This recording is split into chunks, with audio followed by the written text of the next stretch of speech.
আসসালামু আলাইকুম প্রিয় শিক্ষার্থীবৃন্দ, আমার চ্যানেলে তোমাদের সকলকে স্বাগতম জানাচ্ছি। এখন আছি তোমাদের গণিত বইয়ের ৬২ পৃষ্ঠায়। এই পৃষ্ঠার অঙ্কগুলো আমরা আজকে সমাধান করব। চলো অঙ্কগুলো সমাধান করি। এখানে ৪ নম্বর প্রশ্নে দেওয়া আছে ৪টিতে ১ হালি হয়, ৫ হালিতে কতগুলো হবে? ১ হালি সমান ৪টি, সুতরাং ৫ হালি সমান ৪ দিয়ে ৫কে গুণ দিব, ৪ ৫ ২০, ২০টি হবে। উত্তর ৫ হালিতে ২০টি হবে। ৫ নম্বরে দেওয়া আছে যদি এক গুচ্ছে ৬টি ফুল থাকে তবে এরকম ৮ গুচ্ছে কয়টি ফুল থাকবে? অঙ্কটি সমাধান করি। এক গুচ্ছে ফুল থাকে ৬টি, আমরা লিখলাম ৬টি। এরকম ৮ গুচ্ছে কয়টি ফুল থাকবে? অবশ্যই বেশি হবে, সুতরাং ৮ গুচ্ছে ফুল থাকে ৬ গুণন ৮টি সমান ৬ ৮ ৪৮। উত্তর ৪৮টি ফুল থাকবে। ৬ নম্বর প্রশ্নে দেওয়া আছে তাসকিয়া প্রতিদিন ৪ ঘন্টা করে বই পড়ে, এক সপ্তাহে সে কত ঘন্টা বই পড়ে?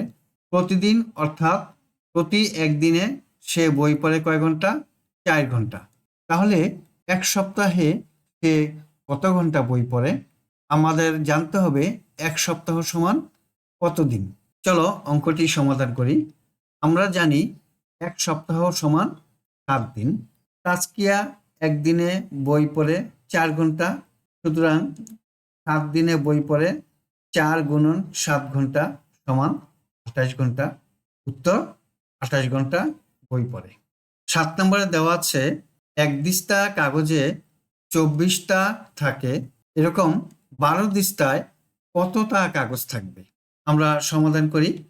এক দিস্তা কাগজে থাকে ২৪টা, সুতরাং ১২ দিস্তা কাগজে থাকে, ২৪কে ১২ দিয়ে গুণ দিই, তাহলে গুণফল পাবো ২৮৮। আমরা গুণ অঙ্কটি এখানে দেখি। ২৪কে ১২ দিয়ে গুণ দিই, ৪ দুগুণে ৮, ২ দুগুণে ৪, ১ হলো দশক, তাই একটি শূন্য এখানে বসবে। এখন ৪ অকে ৪, ২ অকে ২, যোগ করি ৮, ৪ ৪ ৮, ২ ২। গুণফল কত? ২৮৮। আমরা লিখলাম এখানে ২৮৮ তা। উত্তর ২৮৮ তা কাগজ থাকবে।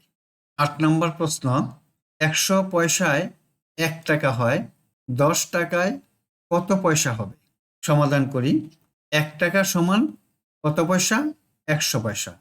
আমরা লিখি ১ টাকা সমান ১০০ পয়সা। তাহলে এখন ১০ টাকায় কত পয়সা হবে? সুতরাং ১০ টাকা সমান ১০০ গুণন ১০ পয়সা সমান সমান ১০০০ পয়সা। গুণ দিই, ১ দিয়ে ১কে গুণ দিলে হয় ১, আর এই ২ শূন্য এবং এই ১ শূন্য, মোট ৩ শূন্য আমরা এখানে বসিয়ে দিই।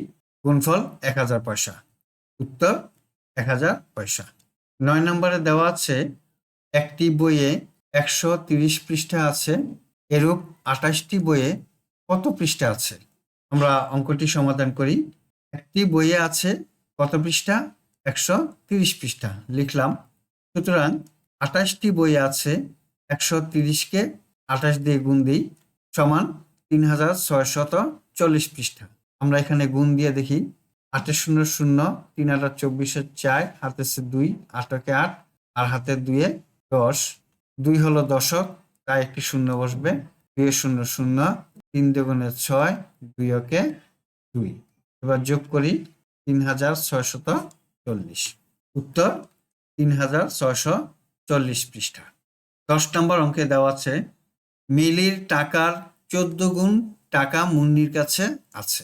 মিলির কাছে যদি ২২৫ টাকা থাকে তবে মুন্নির কাছে কত টাকা আছে? এখানে বলেছে মিলির টাকার ১৪ গুণ সমান মুন্নির টাকা। তাহলে মিলির ১ টাকা সমান মুন্নির ১৪ টাকা।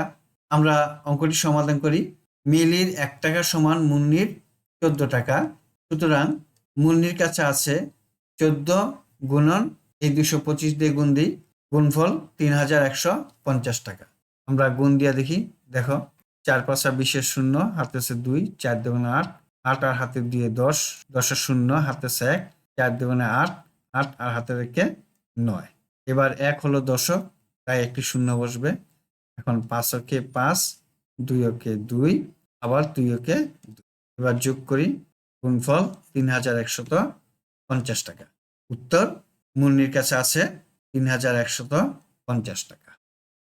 ১১ নম্বর প্রশ্নে দেওয়া আছে একটি ইলিশ মাছের দাম ৭৫০ টাকা, এরূপ ২০টি ইলিশ মাছের দাম কত? একটি ইলিশ মাছের দাম কত? ৭৫০ টাকা। তাহলে ২০টি ইলিশ মাছের দাম কত? আমরা অঙ্কটি সমাধান করি। লিখলাম একটি ইলিশ মাছের দাম ৭৫০ টাকা। সুতরাং ২০টি ইলিশ মাছের দাম হবে ৭৫০ গুণন ২০। আমরা গুণ করলে পাই ১৫,০০০ টাকা। ২ দিয়ে প্রথমে ৭৫কে গুণ করি। ৫ দুগুণে ১০, ১০-এর ০, হাতে আছে ১, ৭ দুগুণে ১৪, আর ১-এ ১৫।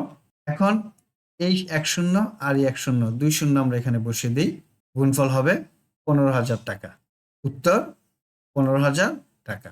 প্রিয় শিক্ষার্থী বন্ধুরা, আশা করি আজকের এই অঙ্কগুলো তোমরা বুঝতে পেরেছ। তোমরা এই অঙ্কগুলো বাসায় বেশি বেশি চর্চা করবে। বন্ধুরা, তোমরা আমার চ্যানেলকে সাবস্ক্রাইব করে আমার সাথে থেকো। আজ তাহলে এই পর্যন্তই, দেখা হবে পরবর্তী ভিডিওতে। আল্লাহ হাফেজ। আসসালামু আলাইকুম ওয়া রাহমাতুল্লাহ।